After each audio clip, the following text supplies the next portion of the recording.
Le Maroc vient de réaliser l'une des plus larges victoires qu'ils ont pu faire. Très belle victoire de la part des Marocains. Je ne vais pas vous cacher que franchement la victoire était attendue de la part des Marocains, mais à ce point-là, 6-0, franchement c'est très beau de la part des Marocains. Enfin on les retrouve à leur réel niveau. Enfin on voit du beau football de la part des Marocains notamment.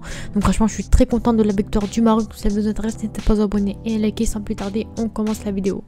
Donc voilà, ça s'intéresse sur ce débrief un petit peu qui a été offert par le Maroc face au Congo. Très beau football, très beau Maroc ce soir-là. Enfin on voit un peu le Regragui Ball. Franchement très beau football. Donc on va revenir un petit peu sur les buts marqués, les passes D, les performances individuelles, la compo et tout ça. Donc voilà, on peut voir que Azzedine Ounahi a fait un très gros match avec 2 passes D, 1 but. Franchement très beau match de sa part. On voit clairement que pour lui c'est très compliqué.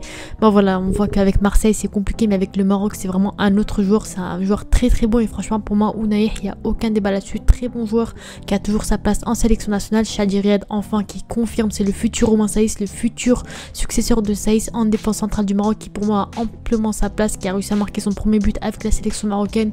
Donc pour moi c'est également mérité. El Kaabi encore une fois qui confirme, qui pour moi actuellement c'est le meilleur numéro 9 actuel marocain et pour moi il n'y a aucun débat. Et Rahimi encore un concurrent numéro 9 qui a marqué son but sur sa première touche de balle en rentrant à la place de El Kaabi. Et pour moi franchement très beau match de la part des Marocains, que ce soit tous les Marocains. Donc heureusement que le Maroc a réussi à monter la première place dans ce classement de qualification à la Coupe du Monde. Pour moi il n'y a aucun débat, le Maroc a amplement sa place pour se qualifier. Franchement il n'y a quasiment pas de concurrence, à 9 points, 6 points le deuxième pour la Tanzanie. Donc franchement pour moi il n'y a aucun danger entre guillemets pour les Marocains. Très belle victoire à domicile et franchement de ce côté là il n'y a aucun débat. 6-0, très belle victoire nette. Et voilà, déjà à la 20e minute il y avait déjà 3-0. Donc franchement pour moi c'est très propre de leur part. Donc on va revenir un peu sur la compo et franchement c'est la compo qui a tout dit. Pour moi c'est vraiment cette compo qui a fait que le Maroc a pu faire quelque chose ce soir-là.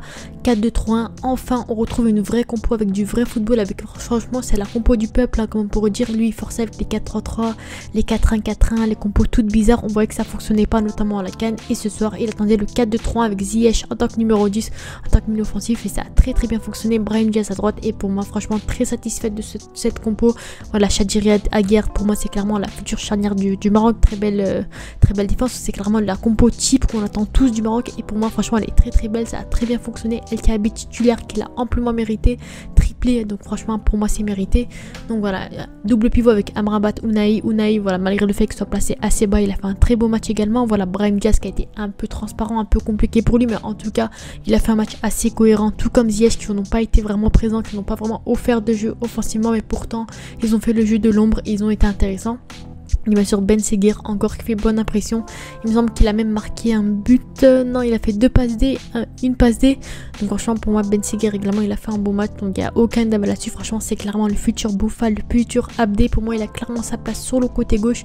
Donc voilà, franchement Bouffal on le respecte. Bien sûr ça a été un grand joueur du Maroc, mais pour moi on a trouvé son digne successeur, c'est bien sûr Ben Seguir. Donc franchement de ce côté il n'y a aucun débat. Et le reste c'est un peu comme Dab Hakimi qui a fait un beau match, Aguerd, Achetallah qui a été intéressant également, Bounou. Voilà, Bounou il n'a pas eu grand chose à faire dans les cages, on va pas se le cacher non plus, mais en tout cas mis à part ça a été une très belle équipe ce soir là, avec des bons rentrants notamment. Voilà, Rahimi qui a marqué son but qui a été intéressant, Akhomash qui n'a pas fait de grande différence mais qui a fait son entrée, qui a eu du temps de jeu avec le Maroc, En-Nesyri encore qui a raté pas mal d'occasions, 1 ou 2 occasions, mais voilà pour moi En-Nesyri ça sert vraiment à rien. Pour moi El Kaabi a clairement trouvé sa place en tant que numéro 9. Après on faut pas s'enflammer non plus, c'est le Congo en face, c'est une équipe qui a une difficulté sur leur manque de respect, mais en tout cas mis à part ça pour moi clairement El Kaabi a trouvé sa place en tant que numéro 9 du Maroc. Voilà, pour sa première entre guillemets, voilà il est titulaire, il marque un triplé etc. Donc pour moi il n'y a aucun débat. Bien sûr El Khanouz et Adli également qui ont fait une petite entrée en jeu, donc en soi assez intéressant. Donc franchement du début à la fin franchement ça a été un Maroc quasi parfait. Donc franchement très satisfaite de la part de ce match là. Donc quand on voit un petit peu ce but marqué par Rahimi quasiment en solo, un très beau but de sa part, première touche de balle pour lui, il a réussi à marquer ce but. Donc pour moi franchement très beau de sa part. Voilà, il court avec le ballon, très belle course. Donc franchement pour moi c'est très bon encore une fois. Donc bien sûr il faut revenir sur la perf de El Kaabi qui a marqué ce fameux triplé qui a été intéressant. Donc voilà, sa saison est juste exceptionnelle, toute compétition confondue. Il a 41 matchs, 34 buts, 3 passes D et une Ligue Europa. Donc franchement pour moi El Kaabi c'est franchement s'il avait pas 30 ans, pour moi clairement il a clairement sa place dans les plus grands clubs européens sans vraiment abuser. Franchement clairement c'est un très bon joueur. Malheureusement il a 30 ans, donc ça va être compliqué pour lui de trouver un grand club pardon, même bizarre pour ça. Franchement il a tout ce qu'il faut pour être un vrai numéro 9. C'est un beau renard de surface qui sait finir les occasions. saison. Donc franchement pour moi c'est clairement un très bon buteur pour les Marocains qui pourrait également pourquoi pas assurer la CAN 2025 au Maroc, Inch'Allah, avec le Maroc, parce que clairement vu son match très beau, certes c'est le Congo, c'est pas une grande nation, c'est pas un match à méga enjeu, aussi il y a quand même un enjeu, la qualification, mais mis à part ça c'est vraiment un très bon joueur qui confirme encore une fois que c'est un vrai numéro 9 qui a sa place devant Enisri. Donc franchement pour moi il n'y a aucun débat là-dessus. Et bien sûr je voulais revenir sur un autre joueur, voilà, le tout est un peu abusé, hein. La mini-match peut rester où tu es, le Maroc à Ben Seguir, bon il a un peu tout épine, hein. Il joue pas au même poste, c'est pas vraiment le même joueur, donc on peut pas vraiment parler de comparaison. C'est tout ça juste pour vous parler vraiment de Ben Seguir qui pour moi c'est un joueur qui confirme de jour en jour chaque match qu'il fait, il est vraiment intéressant avec le Maroc. Donc pour moi clairement il a trouvé sa place avec le Maroc. Sur le côté gauche il leur manquait un vrai, et les gauches Bouffal était souvent blessé, voilà c'était compliqué pour lui, on voyait qu'il était sur la fin d'une ère. Abdé c'était un peu compliqué, il n'arrivait pas vraiment à s'adapter, à être intéressant et à offrir vraiment quelque chose de concret. Donc franchement pour moi c'est vraiment Ben Seguir qui pourrait assurer ce poste d'ailier gauche. C'est un très bon joueur qui franchement est vraiment très décisif, qui fait les différences, qui fait des passes D, qui marque des buts. Donc franchement pour moi Ben Seguir c'est clairement un joueur sur lequel il faudrait mentionner également.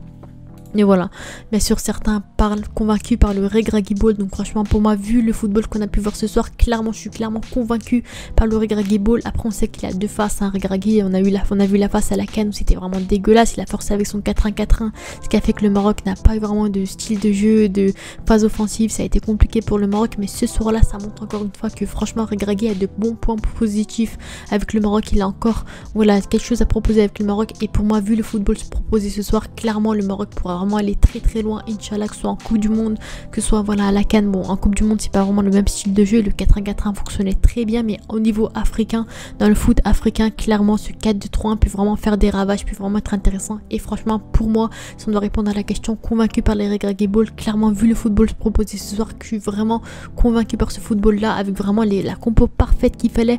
Voilà, Ziyech qui n'a plus de vitesse pour jouer à droite, franchement il est mieux en tant que numéro 10 potentiellement. On a vu que ce soir ça a été un peu compliqué parce qu'il n'est pas vraiment habitué à jouer à ce poste, mais mis à part ça, voilà pour moi Brahim Diaz peut être intéressant à droite, voilà Ben Seguir, El Kaabi, franchement toute la compo est parfaite de A à Z, faut juste s'entraîner, avoir de la synergie, voilà quelque chose comme ça, s'habituer avec des automatismes, avoir de l'animation offensive. Et franchement pour moi cette équipe peut vraiment faire très peur la prochaine Coupe d'Afrique tout simplement. Donc voilà, franchement je vais pas mettre de notes sur les joueurs parce que franchement quasiment tous les joueurs ont été intéressants, tous ont proposé du beau football, ont été intéressants à n'importe quel poste. Donc franchement il n'y a aucun débat là-dessus et je suis très satisfaite de la part de cette victoire. C'est en plus de ça, voilà qu'on voit Walid Regragui vient de réaliser la plus large victoire de sa carrière face au Congo. Donc franchement pour moi c'est amplement mérité pour lui. Encore il confirme de jour en jour que c'est un bon coach et franchement vu le football proposé, pour moi clairement il peut encore montrer de très belles choses avec l'équipe du Maroc tout simplement.